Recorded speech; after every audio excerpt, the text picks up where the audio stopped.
What up, everyone? Jay here, back with another episode of the ABCs of Horror, the show where I recommend 26 different horror flicks that aren't well known by the general public, because hell, there's a whole new other world out there besides Blumhouse Productions. I decided to take a little break because it seemed that the news was a lot more scary than horror movies in general, so yeah. Fucking Trump. Fucking Trump.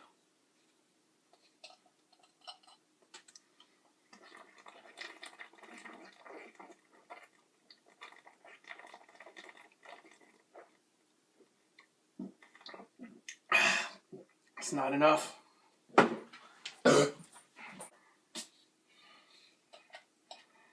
Well, for the letter C, there's a lot to choose from, but I'm going to go with 2004's Calvaire, aka The Ordeal, a Belgian psychological horror film by, hopefully I'm saying this right, Fabrice Duels.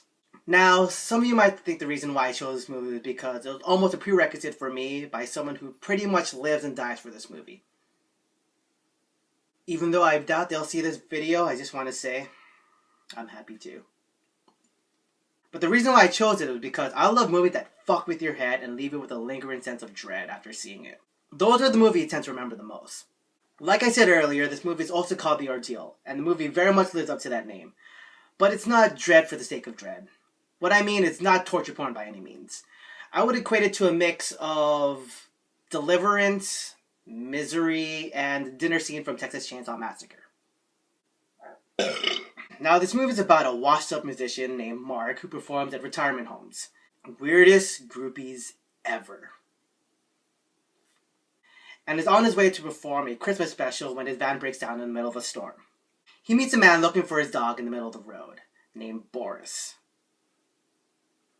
More on that later. He takes him to Mr. Bartle, an old man who lives nearby. He decides to take him in and fix his car, and let's just say, things take a hard turn after that. With scenes involving bestiality, crucifixion, hicks, the weirdest dancing you'll ever see, and definitely the worst case of mistaken identity ever. This movie feels like a fucked up fever dream. I know it's cliche to say this, but we're living the same nightmare as Mark. We're trying to understand what the fuck is going on with Mr. Bartle, his past wife, the entire town, and we're on the same boat and we're just following the current to what the fucked them. Which leads to a very haunting but very ambiguous ending. There are so many ways to interpret that final line, but I'll leave it up to you to decide. I've seen this movie many times and I'm still not 100% sure. The cinematography is what steals the show here. Almost every shot feels voyeuristic but hypnotic to look at. If you're like me, your thought process is like, man, I feel really weird watching this. I don't know why, but I can't look away.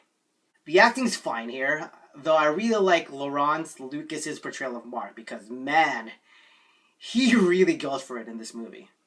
Everyone else here is fine. There's some scenes that are pretty hammy, but it's what's needed for those particular scenes. It's letting you know this movie's not for everyone.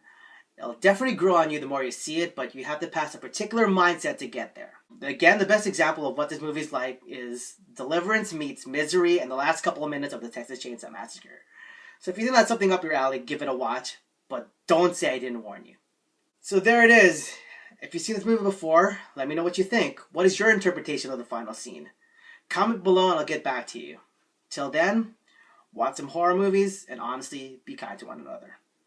Later.